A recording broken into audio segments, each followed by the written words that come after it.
डिंपल यादव जी, आप उनकी पीठ का फोटो देख लीजिए, नंगी बैठी हैं।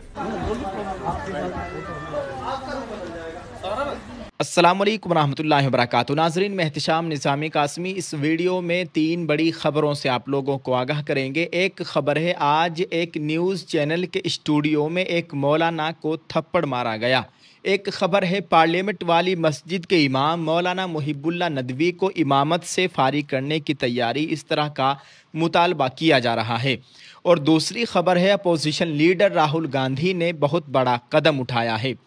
दोस्तों, आज की पहली खबर आपके साथ शेयर करते हैं। आपको बताएं कि मौलाना साजिद रशीदी ने समाजवादी पार्टी की खातून रुकन पार्लियामेंट और अखिलेश यादव की अहलिया डिंपल यादव के ताल्लुक से मस्जिद में जाने को लेकर उनके लिबास के ताल्लुक से कुछ नाजेबा अल्फाज कह दिए थे। डिंपल यादव जी, आप उनकी पीठ का फोटो देख लीजिए, नंगी बैठी हैं। मौलाना साजिद रशीदी ने एसपी एमपी डिंपल यादव पर मुतनाज़ा तबसरा किया था। इससे नाराज़ होकर एसपी लीडर कुलदीप भाटी ने निजी चैनल के स्टूडियो में मौलाना साजिद रशीदी को थप्पड़ मार दिया। तबसरा करने वाला मौलाना था और एसपी का छोट भैया भी मजबूत आदमी बन गया, वरना योगेंद्र राणा नामी एक बदसूरत शख्स एसपी एमपी इकरा हसन के बारे में रोज़ क्या नहीं कहता, लेकिन किसी भी एसपी लीडर में उसे थप्पड़ मारने की हिम्मत नहीं है। इकरा हसन पर इश्तियाल अंगेज तबसरा किया गया तो एसपी कारकुनों का खून पानी हो गया। अब डिंपल यादव के नाम के साथ ही उनका खून उबलने लगा है। दोस्तों, आप सभी देखने वालों से मेरा ये सवाल है कि पहले इकरा हसन के ऊपर इतनी गंदी टिप्पणी की गई, इतने गंदे अल्फाज इस्तेमाल किए गए, इस पर तो कोई मामला नहीं हुआ।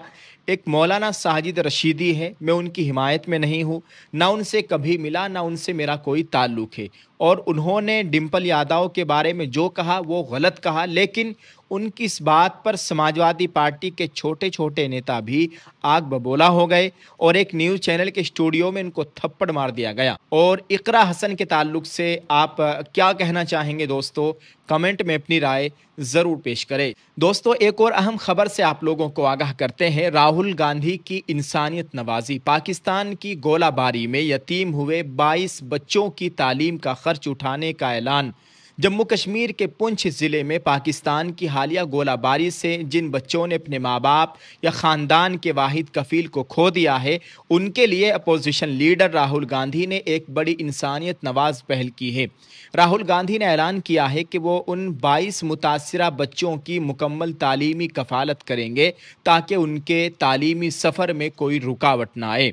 जम्मू कश्मीर कांग्रेस के सदर तारिक हमीद कुर्रा के मुताबिक राहुल गांधी ने उन बच्चों के स्कूल से लेकर ग्रेजुएशन तक के तमाम तालीमी अखराजात बर्दाश्त करेंगे। और कुर्रा ने बताया कि पहली किस्त बुध के रोज़ जारी की जाएगी ताकि बच्चों की पढ़ाई मुतासिर ना हो। उनका कहना था कि ये इमदाद उस वक्त तक जारी रहेगी जब तक तमाम बच्चे ग्रेजुएशन मुकम्मल नहीं कर लेते। पुंछ उन दिनों पाकिस्तान की जानिब से शदीद गोलाबारी का निशान आ रहा है। ख़ास तौर पर 8 से 10 मई के दरमियान की गई फायरिंग, ड्रोन और मिसाइल हमलों में 27 शहरी मारे गए जबकि 70 से ज़ायद ज़ख्मी हुए। पुंछ में सबसे ज़्यादा नुकसान हुआ जहां 16 जानें गई। उन्हीं हमलों में कई बच्चे यतीम हो गए। राहुल गांधी ने मई में पुंछ का दौरा किया था। इस मौके पर उन्होंने मकामी कांग्रेस रहनुमाओं से मुतासिरा बच्चों की फहरिस्त तैयार करने को कहा। फहरिस्त की तैयारी के बाद सरकारी रिकॉर्ड्स की मदद से तस्दीक की गई और उन 22 बच्चों का इंतखाब किया गया। दौरे के दौरान राहुल गांधी का क्राइस्ट पब्लिक स्कूल भी गए थे जहां हमले का शिकार होने वाले 12 साला जुड़वा बहन भाई अरीबा फातिमा और जैन अली तालीम हासिल कर रहे थे। राहुल गांधी ने बच्चों से बात करते हुए कहा, मुझे तुम पर फख्र है। मैं जानता हूं कि तुम अपने छोटे दोस्तों को बहुत याद करते हो। मैं तुम्हारे दुख में बराबर का शरीक हूं, मगर अब तुम्हें हिम्मत के साथ आगे बढ़ना है और पढ़ाई करनी है, दिल लगाकर पढ़ना है और अपनी ज़िंदगी को बेहतर बनाना है। पुंछ के ज़ियाउल उलूम स्कूल पर भी हमले में कई बच्चे ज़ख्मी हुए थे। उनमें एक वैहान भार्गो भी शामिल था जो अपने घर वालों के साथ शहर छोड़ने की कोशिश कर रहा था जब शेलिंग के दौरान वो मारा गया। ये तमाम वाक़यात उस वक्त पेश आए जब हिंदुस्तान ने पहलगाम हमले के बाद ऑपरेशन सिंदूर के तहत 7 मई को पाकिस्तान और POK में दहशतगर्दों के 9 ठिकानों को निशाना बनाया था। इन हमलों में दहशतगर्दों के कई अड्डे तबाह हुए थे। जवाबन पाकिस्तान پاکستان نے سرحد پار شدید فائرنگ کی گولی باری کی وجہ سے مقامی لوگوں کو اپنے گھر چھوڑ کر سرکاری راحتی کیمپوں میں پناہ لینی پڑی۔ دوستو، اپوزیشن لیڈر راہل گاندھی نے 22 یتیم بچوں کی کفالت کی، ان کی تعلیم کی ذمہ داری اٹھائی ہے۔ یہ بہت ہی اچھی خبر ہے، بہت ہی اچھا قدم ہے۔ آپ اس تعلق سے کیا کہنا چاہیں گے؟ ناظرین کمنٹ میں اپنی رائے ضرور پیش کریں اور اس ویڈیو کو زیادہ سے زیادہ شیئر کریں۔ ناظرین ایک اور خبر سے آپ کو آگاہ کرتے چلے، ممبر پارلیمنٹ اور امام مولانا محب اللہ ندوی کو امامت کے عہدے سے فارغ کرنے کا مطالبہ۔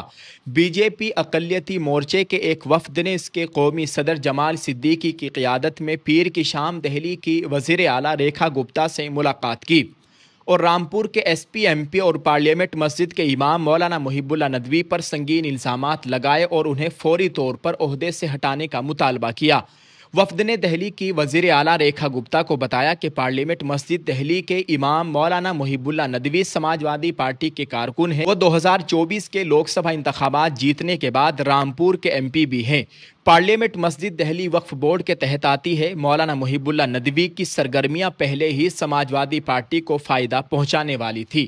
مسجد کے امام کی حیثیت سے انہیں اسلام کا کام مسجد سے کرنا تھا، وہیں انہوں نے مسجد سے سماجوادی پارٹی کا کھل کر پرچار کیا، جو آج بھی جاری ہے۔ ایم پی بننے کے بعد انہوں نے ایک طرح سے مسجد کو اپنا دفتر بنا لیا ہے۔ میٹنگ کے دوران قومی صدر جمال صدیقی نے وزیر اعلیٰ ریکھا گپتا کو بتایا کہ 22 جولائی کو سنسد بھون مسجد کے امام ایم پی مولانا محب اللہ ندوی نے پارٹی میٹنگ کی اور سماجوادی پارٹی کے سربراہ اکھلیش یادو اور ان کی اہلیہ دھرمیندر یادو اور دیگر ممبران پارلیمنٹ اور پارٹی کارکنوں کے ساتھ مسجد میں چائے اور ناشتہ کیا۔ یہاں نماز ادا کی جاتی ہے، یہ اسلامی ضابطۂ اخلاق کے خلاف ہے۔ مولانا Mohibullah Nadvi SP MP ایم پی ڈمپل یادو کو بھی مسجد لے آئے، حالانکہ وہاں خواتین کا داخلہ ممنوع ہے، پہلی منزل پر خواتین کے بیٹھنے کی جگہ ہے۔ ناظرین جمال صدیقی کا کہنا ہے کہ مولانا محب اللہ ندوی اس مسجد کو اپنی ذاتی ملکیت کے طور پر استعمال کر رہے ہیں اور وہاں سماجوادی پارٹی کو پروموٹ کر رہے ہیں،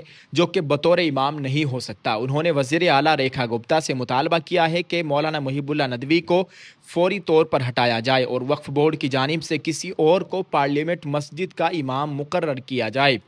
جمال صدیقی کے ساتھ بی جے پی اقلیتی مورچے کے قومی نائب صدر ایس ایم اکرم، قومی اقلیتی کمیشن کے سابق نائب صدر عاطف رشید، فرنٹ کے national executive member doctor Aslam اور فہیم سیفی وفد میں شامل تھے۔ بی جے پی اقلیتی مورچے کے قومی شریک میڈیا انچارج فیصل ممتاز نے کہا کہ فرنٹ کے قومی صدر جمال صدیقی نے رامپور کے ایس پی رکن پارلیمنٹ اور پارلیمنٹ کی مسجد کے امام پر سنگین الزامات عائد کرتے ہوئے لوک سبھا کے اسپیکر اوم برلا کو ایک خط بھی لکھا ہے، جس کا مقصد پارلیمنٹ کے وقار، شفافیت اور آئین کے مطابق مناسب کارروائی کا مطالبہ کیا ہے۔ راہل گاندھی نے جو بڑا قدم اٹھایا ہے 22 یتیم بچوں کی کفالت کا، ان کی تعلیم کے اخراجات کا، آپ اس کو کس طرح سے دیکھتے ہیں؟ کمنٹ میں ضرور لکھیں۔ جزاک اللہ، اللہ تعالی ہم سب کا حامی و ناصر و آمین۔ السلام علیکم ورحمۃ اللہ وبرکاتہ۔